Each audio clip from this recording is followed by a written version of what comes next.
సిగ్గులేని వెదవా, నా మానా నేనేదో పని చేసుకుంటుంటే విజిలేస్తావా? అది కాదు. ఏంటి కాదు? సిగ్గు లేకుండా దొంగ చూపులు చూస్తూ పైగా పేపర్ చదువుతున్నాడు బిల్డప్ ఒకటి. Stupid idiot. మరెందుకు విజిలేసి వచ్చింది నువ్వు? ముందు నీ పని చెప్తాను. Mannerless country brute. మా నాన్నతో చెప్తాను. నాన్న నాన్న ఏమైందిరా? ఎవడో దొంగ సచ్చినాడు, విజిలేసాడు. అది నా చావుకు వచ్చింది.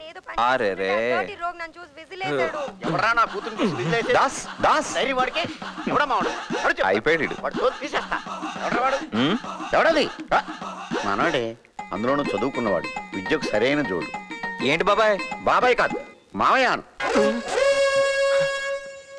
అమ్మ సచ్చినోడా, ఎంత కుట్ర పన్నావురా.